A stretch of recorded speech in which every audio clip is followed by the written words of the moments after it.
November 6, 2010 in Evolvement Studios with Michael Bernier. I'm Mark Kay, and this is Here Now Live's first video blog and Artist Spotlight. Mike, it's almost been 4 years since the start of your ascent in the Boston music scene. You are arguably Boston's #1 artist, and like many other artists who become big in Boston, they tend to move away. But you've stayed, and you've progressed with each album and performance. Yes.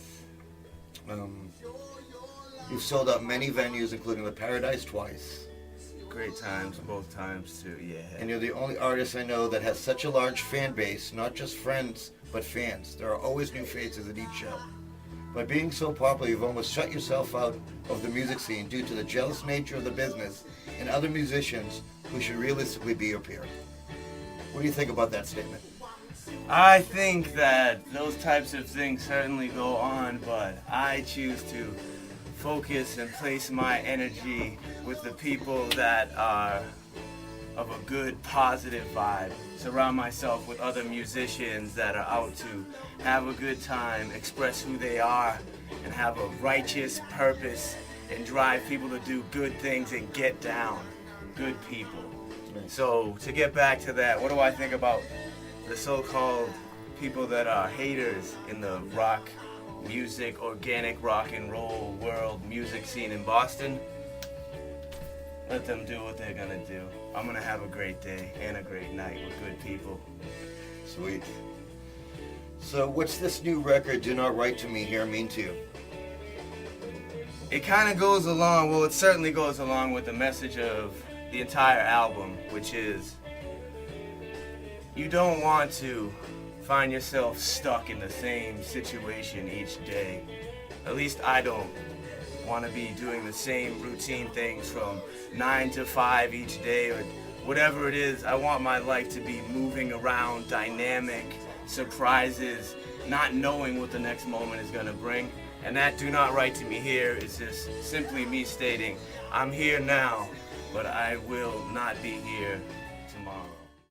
So your band, The Uprising, has been a tight-knit unit for a couple years now. Because they're great people. You have Katie on the sax, Mark on the drums, Brian on the guitar, and your brother Ryan on bass. Yes. How is it being in a band with your brother? And tell us more about The Uprising. Being in a band with my brother is the best thing. We have the same blood in us. We came from the same woman. And it's an amazing experience each time when we look at each other on stage. And I'm like, that's my big brother, man. And he's nasty. And it's just a good thing overall, man. I love it. Cool. The others in the band, Katie completely tears it up. She seems all quiet and innocent. And then it's time for her to wail that saxophone. And she gets down on Free Up, which just came on over here, man. She tears it up live. The people are shaking. Brian is just a nasty, all-in electric guitarist. He tears it up, leaves you there hanging, and it becomes rock. And then Mark, you know, forget about it. He's nuts. The drum kit. He tears it up, bro. He is nasty. He is. Metronome. Mark F. That's the band, The Uprising. Good people, though. We get down. Cool. So the songwriting process on the new record, how did you approach it, and where did you write it? The songs were written in various locations around the world.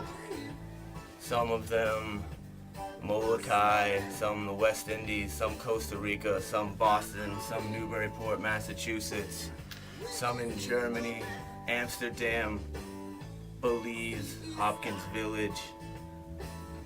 And what was I thinking about? I don't know. Songs, they come to you. I find it's difficult to try to force out a song. It's just, I'll be sitting somewhere and the song comes over me and it writes itself out on the paper and the music comes, and those are the ones that stick. Bring them to the band and they create these amazing layers of, yes, this is what I had in mind. That's the process, man. Nice.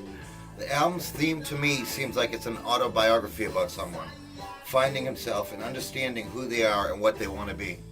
Can you elaborate on that a little bit? I wouldn't say that it's an autobiography of any particular individual. Obviously, many of the words, the lyrics that are spoken on the album are representations of my own personal moods, adventures, journeys, triumphs, tribulations, trials, and they're expressing who I am, which I think is in many situations that people can relate to. Yep. And it's the honesty and the genuineness of being a common person that connects with the people, and it's real, and the emotion reeks through. Nice. So the song Such a Mess picks up on that theme early on the record. To me, it's about the frustration of getting older and not knowing what's around the corner. Sometimes, first of all, the word such a mess, I just feel like I'm such a mess. Now here I am, traveling through life as a musician, having all these different angles that bring together my monetary survival and where am I going next, and I'll say, I'm such a mess. So I wanted to write something with the word such a mess describing myself. And a part of becoming such a mess is, again, the repetition, the same thing every single day. And I want that feeling of I do not know what is going to happen next. And the thing that makes me a mess is knowing that tomorrow I'll wake up to the alarm clock and I'll do the same thing I did the day before. For me, many people can find great enjoyment in this, but for I need to not know what's gonna happen next. We all have struggles, bro, and it's quite easy to overcome. That's it. Tell yourself, you know what? It's all right. And that's what the music is about. Things are tough, but they're gonna be all right if you allow them to be. It's okay to not dwell on misery. I love that attitude. It all stems back to a singer-songwriter. Yes, the songs are all written alone for the most part, in rooms like this, in situations where I'm by myself in some natural environment. And yes, it's a singer-songwriter, come from the heart, roots, organic rock and roll. Bob Marley gives me inspiration. Michael Glabicki from Rusted Root gives me inspiration.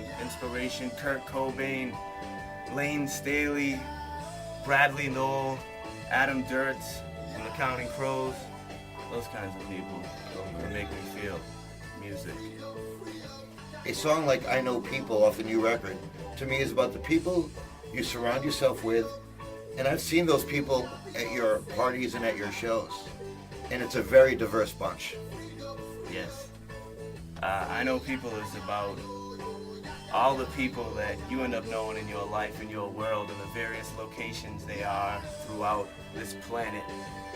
And you'll be somewhere. I happen to be in Vermont on Route 4 when I wrote that song, and I bumped into somebody that I knew in a small country store out in Bridgewater, Vermont. And that song came to me. I'm like, it doesn't really matter where you are. You know people on so many different walks of life.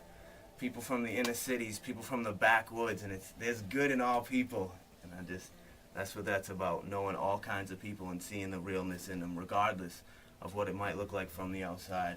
Tell me about the influence that Will and Eric at Chill House Recording Studios had on the record, and kind of walk me through the recording process. Will and Eric. Will has great ideas, he's very tasteful, and he is a nasty musician. He'll say, maybe you should do this, and he'll pick up the guitar and wail out some line. You're like, okay, yeah. They're great guys, the vibe is totally chilled out, so you're in your mode, you're in your flow. Eric has an amazing ear, he's a mastering madman, and the process for us recording was, we all went in there, we laid out the drums and the bass and the acoustic and worked from that point on, added the guitars, the electrics, Katie's saxophone, all that stuff, the vocals, and tried to keep it organic and a real representation of what we bring live, that vibe. And we did capture some of that feeling of, yeah, it's there, this is, but there's nothing like the live experience for anything. Well, the Paradise is obviously a great time. The second time we played over there, it was just so full and packed in. The vibe in the room was, everybody was into it, listening, and it was that which you want as a musician. Just happiness, people getting down, and the sound was amazing, and we were on point. That was a great moment. Another great moment at a small room like Bull McCabe's. You know that night. That was a good night. There's like 85 people in Bull McCabe's, and we have somebody jump up on stage with us with a trombone, and we totally just get down. That's a good time over there too. Those are the things I remember, when it's real and the people are like with you completely. Halloween week when it was pretty fun staring out to all those costumes too. No? The Middle East downstairs, the CD release. Do not write to me here. You gotta grab Michael Bernier and theuprising.com for sure. Definitely. That was a good time. I like seeing people all dressed up crazy, bloody in the face, hippies. It's all outrageous. Yeah, that was a good show for sure. Well, it's very apparent that Michael gets a lot of his inspiration from his traveling. So, Mike, where have you been recently, and where are you going next? This past winter I went to Hopkins Village in Belize. It's a village that is full of Garifuna culture, which is a culture that is driven by hand drumming. It's a fishing village, and where I stayed, it was just drums everywhere, handmade hand drums. And in the evening, groups of 10, 12, 15 people playing just drums, vocalist, beautiful, playing the turtle shells, just getting down, chanting in a village. And I slept right there in a tent. You know, dirt roads, fires in the streets, not much food, no money. Sounds like a place I want to be right now. Good people, though, good people. Scorpions, you know. What's that about? The only thing that's worse than getting older is not getting older at all. I think that is very self-explanatory. The song Embrace the Road is, again, enjoying that feeling of freedom and being alive and not knowing where you're heading next. I realize, and we all realize, we being the Uprising, that it ends the album on a melancholy note, but that's where we want to leave it, because it's real. It's a real world out there, and these are real emotions that we go through, and it is all happy, and it's all good, and it's all real. Well, after the melancholy of that song, you have a hidden track that's very uplifting, so that you really pick up the spirits of the listener. Where did this song come from, and what's the name of it? Nobody told me about this hidden track, bro. It's on there. What is it? Who's singing it? It's obviously you. You know, that song is hidden. It doesn't have a name, and I am not ready to reveal anything about it. Well, I mean, right now you have Evolvement Radio, which is 101.5 WXGR. That's right. Going on. You have a weekly radio show. Yes. You have Evolvement Recording Studios. Yes. Which is going very, very well. And it's wonderful, yes. You have Michael Bernier and the Uprising. What's next for all of those projects? What's next for all of this? Hitting the road. Taking on the world. Really what I want to do is make music.